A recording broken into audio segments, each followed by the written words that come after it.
Welcome to In the Spread. My name is Captain Dennis Forgione. I own the charter boat Free Spool. We've been out of the same marina for over 30 years. James, my faithful mate, has been with me for over 2 years, which is longer than anybody else has lasted. And we're going to show you some things that might help you on your fishing days.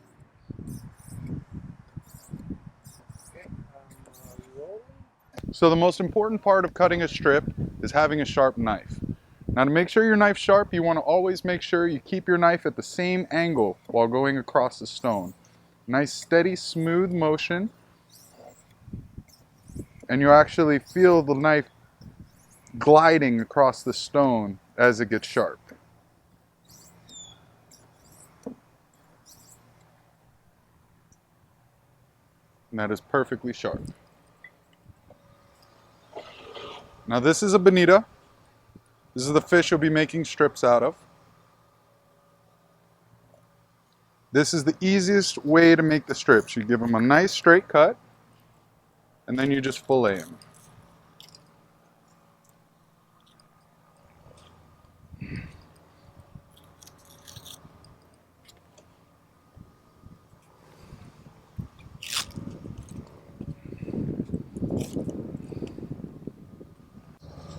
All right, once you have your bonito slabbed out, you want to shave as much of this meat down as you possibly can.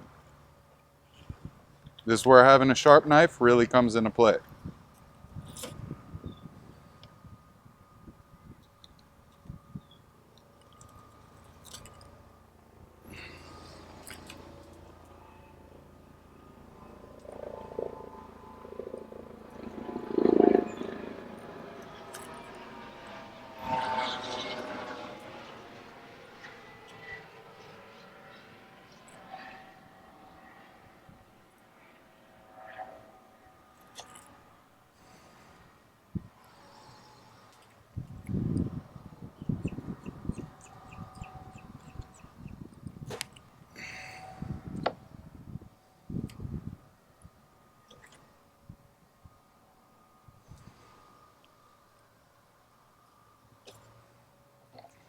Once you have your bonito shaved down, almost wafer thin, the trick is to cut teardrop shapes out of the fish. Now you want to make sure that your strips are about the size of the ballyhoo or flying fish that are being eaten right now. Now you want to hold your knife at an angle so it bevels the strip.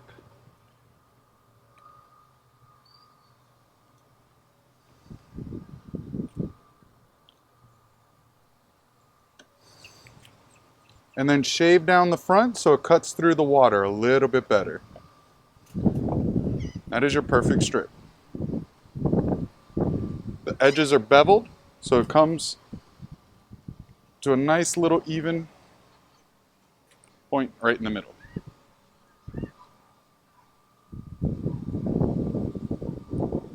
So you want to make sure your knife stays at a constant angle. And the teardrop shape is important because it cuts through the water and it'll prevent the bait from washing out, so you have a little bit longer to fish it. Again, make sure you shave down the head a little bit. Your sides are beveled, comes down to the tip of the skin. That way when it cuts through the water, the meat doesn't just flip out and wash out right away. It'll give you longer on the baits. The next important part is you got to salt the baits. The salt will help them stay tough. It'll keep them rigid. You'll be able to troll them longer, which means you have a better shot at catching more fish.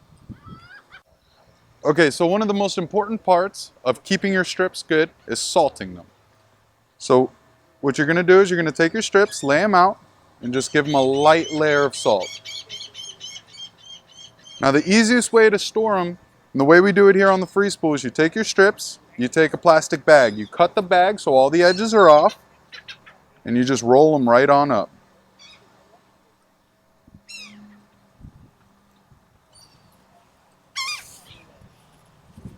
Once you have them rolled up in the bag, you can just throw them right in the freezer.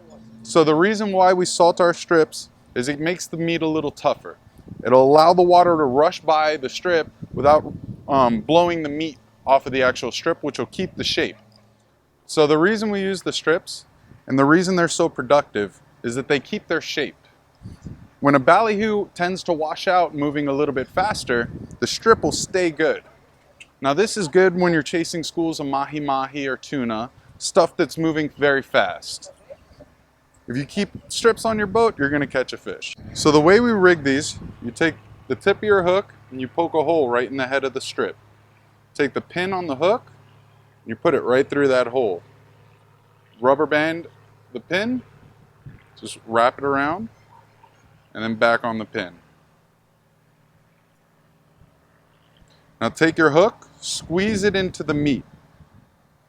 That'll leave a nice line where the hook was laying.